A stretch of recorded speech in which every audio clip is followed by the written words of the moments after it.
Well, it's a very good morning from him, and of course, it's a very good morning from me.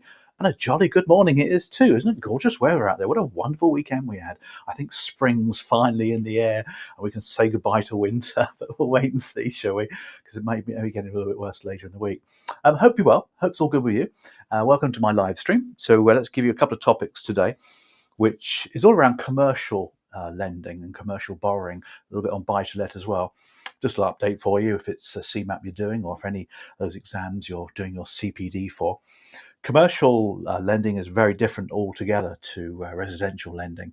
It may not be an area that you're going to get involved in, but of course it is more specialised.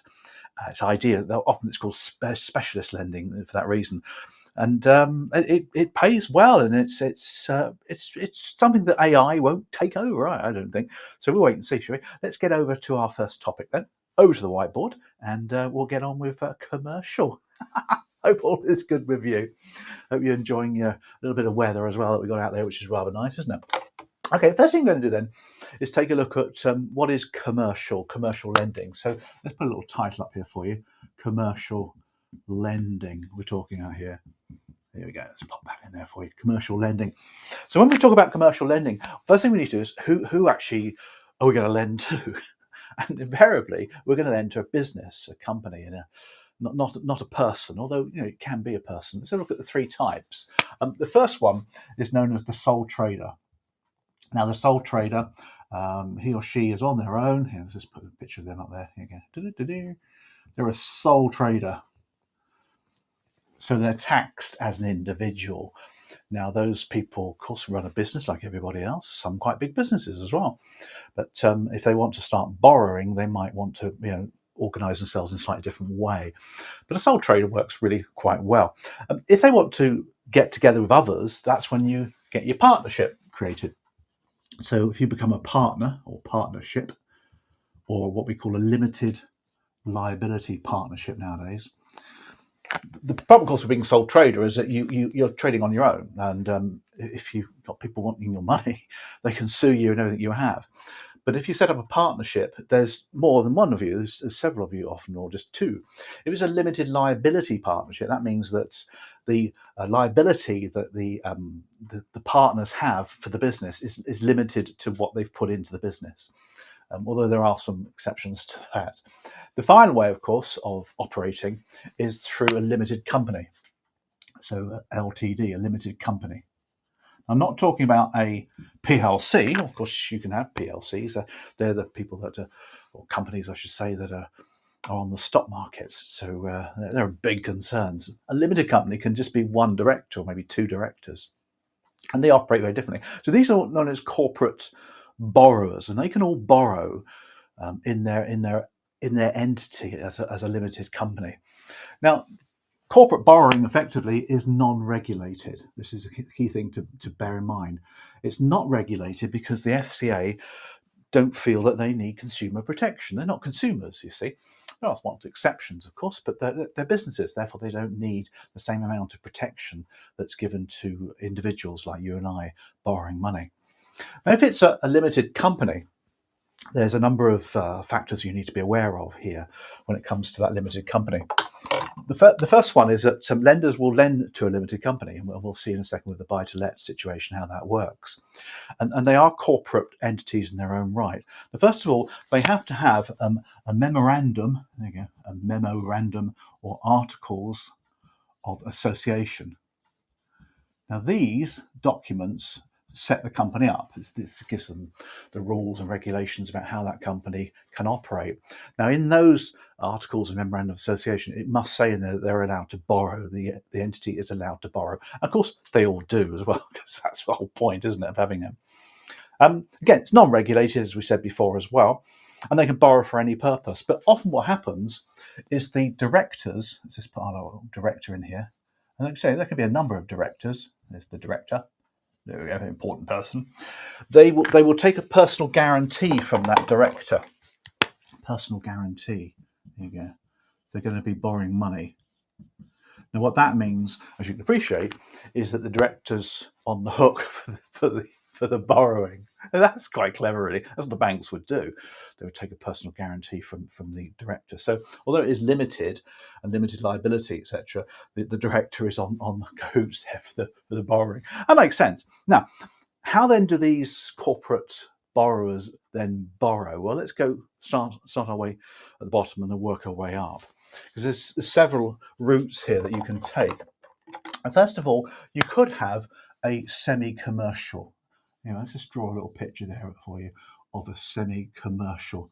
Now, downstairs is the shop, and upstairs is the living accommodation. Yeah, the living accommodation, and that's known as semi-commercial because it's not completely commercial, because it's got somebody's house above it. It's residential, and semi-commercial lending is quite acceptable. It can be done. Banks, building societies will lend on that, and that's still a commercial property. Now, if the flat is self-contained and it's a security in its own right, then that's a straightforward residential lending.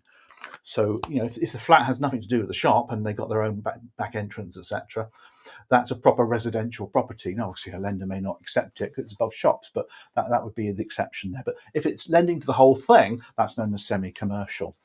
And again, that it's non-regulated, but some lenders treat it as though it is because of the residential aspect of it. So you need to think about that as well. More regulated than not. Now, when it comes to commercial borrowing itself, that's when you get hold of a commercial mortgage. So let's put a big office block here for you. There we go, big office block here. There we go. And your borrower is a limited company, and they want to borrow money to buy that commercial block, and that's known as a commercial mortgage. So it's not semi; it's a commercial mortgage, which makes sense, doesn't it? Yeah, let's put that in there for you. So commercial mortgage on a commercial property, and it's borrowed by a limited company or limited liability partnership. Not much more to say about that, really. It's non-regulated, obviously. The lenders will lend on it. It's specialised, so you often have to find the right lender to lend it. And often deals are done according to the situation that's put in front of the lender, which is why it's known as specialist lending. It's not something that most mortgage advisors get involved in, unless, of course, they want to move into that area. But you say it's quite specialised in its own right. Now, there are other types of commercial finance, of course. You can have invoice financing, commercial mortgages, development finance, where money is lent to improve properties, business loans, cash flow loans, invoice financing I mentioned to you, bridging finance, of course, unsecured business loans, asset finance. So there's all sorts of different varieties of commercial lending as such, and we've got videos on some of those if they come into the CMAP syllabus. Not much more to say about it, really. It's commercial and it's non-regulated, and there's individuals that are involved in the process. Hope that's been useful. Bye. Great. Okay, there's a little update there for you on commercial. Now, we've been working with a number of commercial brokers recently, who are getting their exams sorted for the new commercial lending examinations, and they're learning more and more about it. It's a very complex area, very very fulfilling, very rewarding. A lot of mortgage advisors maybe are getting themselves regulated through another limited company so they can organise commercial finance. But it's an area that, if it interests you, it's certainly something you want to get involved in and learn more about as you get in. Let's now pop across then to another topic which is linked to commercial, and this is buy-to-lets. Let's just pick up on where buy-to-lets lands at the moment. So let's just pop across to our whiteboard again for that one. Okay. Now, buy-to-let's been through loads and loads of changes, and it's all changing as we speak right now. So let's get ourselves comfortable with the buy-to-let market and how it all works for mortgage advisors. Buy-to-let. Now, buy-to-lets, there we go, it's a massive area. Well, it is, but it's shrinking a little bit, but it's still very popular amongst mortgage advisors and mortgage brokers. In a nutshell, it's a fairly straightforward arrangement, really. Been popular now for 25, 30 years, buy-to-lets. So what you have a property. So let's just put our little property up there for you. You have a property, And this particular property is chosen. It's residential property. We're talking here about lending on residential property. And the borrower or the landlord, let's put our landlord in there for you. There you go. Pearls there. Lots of hair. There's our landlord. Now, the landlord, and we'll call her the landlord now because it's, well, landlady, I think. Maybe we should change the phrase of that one. But they are the borrower, and we'll talk about how they set themselves up in a second. Now, the landlord, will have a deposit of typically 25% of the value of the property, and they will put that down as a deposit. Some buy-to-let lenders may do 20%, others may not. Now, the mortgage then is secured on the remainder. So let's put our little mortgage in for you. There we go. So she will obtain a mortgage for the remainder, 75%, and that mortgage then is used to purchase the property. That's it, really. That's a buy-to-let mortgage. Now, if our landlord there has her own job and her own occupation and she lives in her own house, that's pretty much the criteria that they want. They want her to be self-sufficient and earning money elsewhere, because what they don't want is her to live in that property. What they want is tenants. They want people to rent that property under an assured short-hold tenancy, and that they want the rent. And it's this rent that is used to pay the mortgage and cover all the costs of running the business. And that's pretty much the concept. It's not much more complicated than that, really. A couple of things, of course. The tenants will pay the rent to the landlord. The landlord will then pay the mortgage payments. So they're two separate transactions. The tenants are under the landlord. She has the tenancy agreements, etc., all worked out.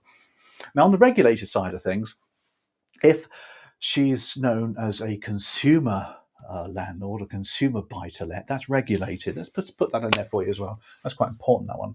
Now, a consumer buy-to-let was brought in a few years ago now under Mortgage Credit Directive to make those mortgages regulated.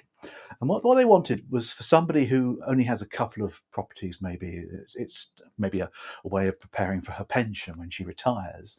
They often used to call it accidental landlords as well. So, she doesn't really want to be a landlord. Maybe she's inherited the property and she's having to take out a mortgage. That would be more your consumer buy-to-let. Each lender's got its own definition of it, and of course you need to have permissions to carry out consumer buy-to-let business, because it's just like a residential mortgage that's fully regulated. Most, though, are not consumer buy-to-lets.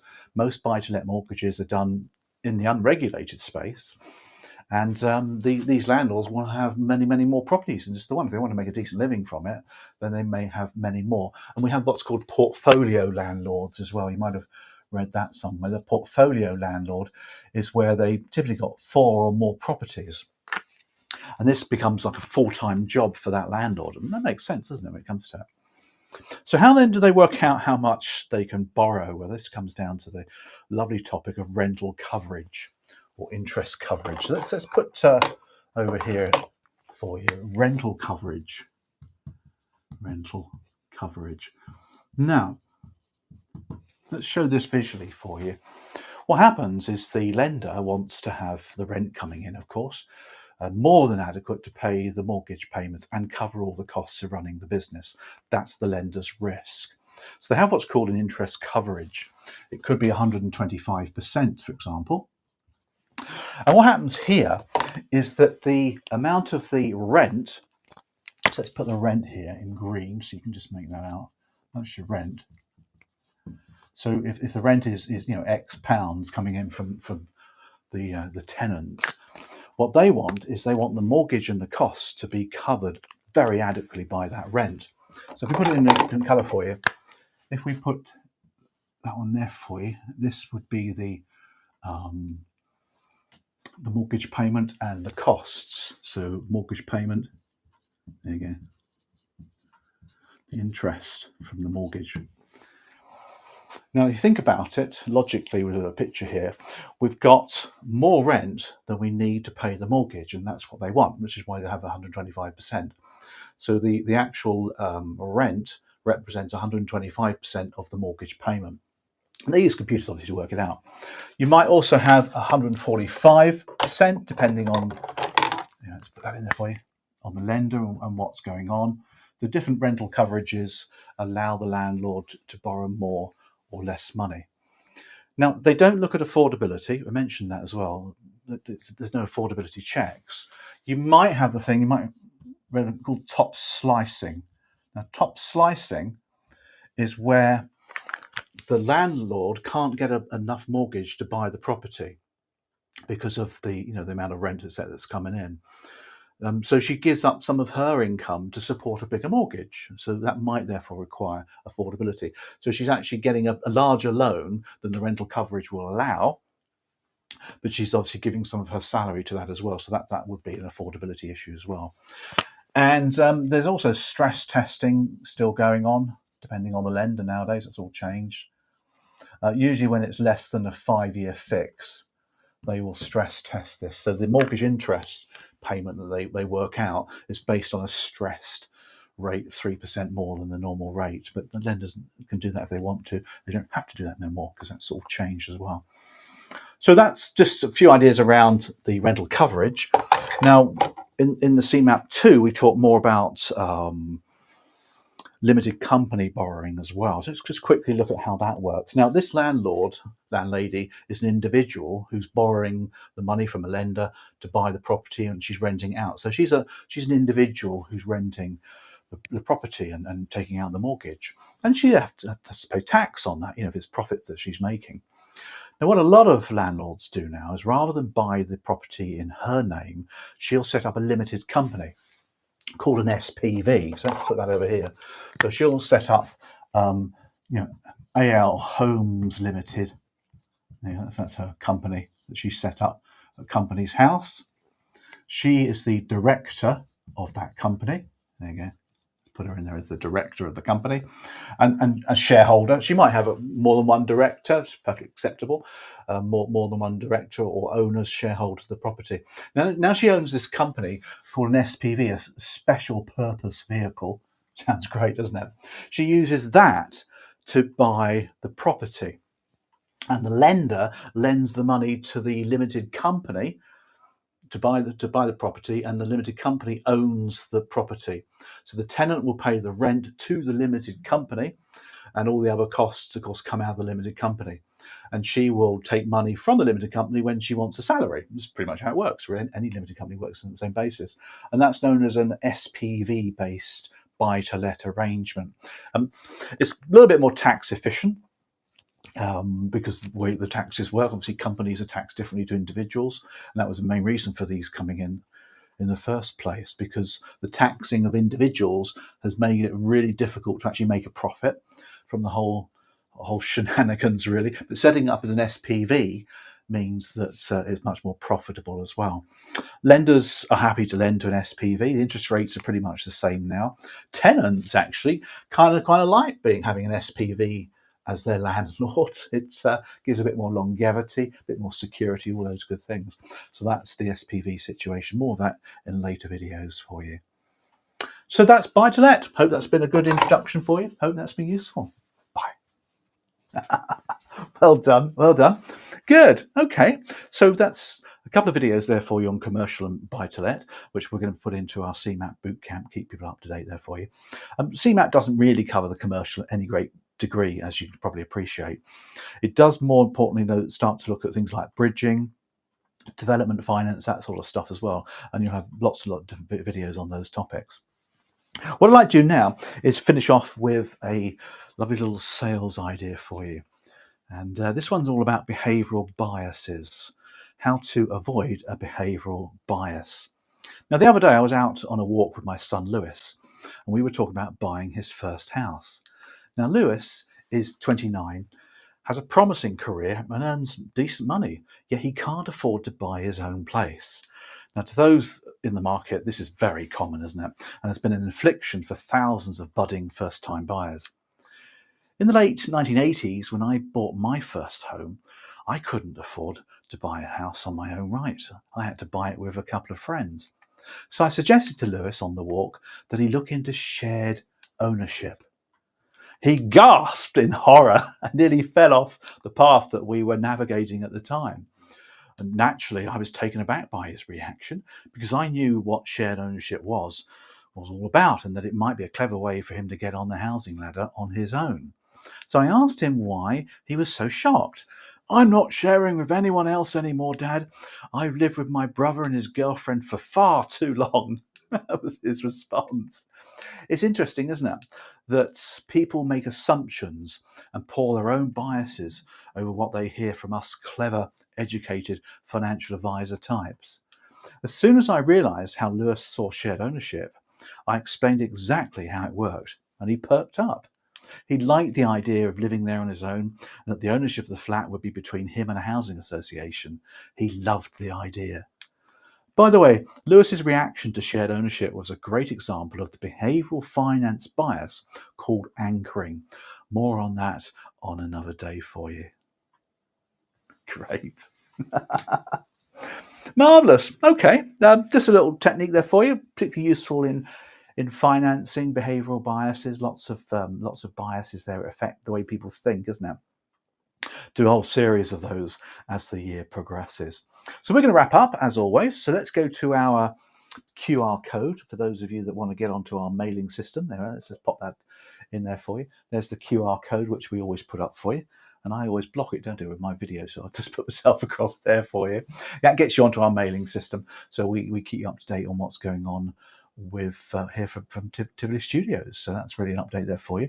Other than that, I hope you have a fantastic week. Enjoy that beautiful weather that's coming our way. Not particularly warm, I get that, but if you get out of the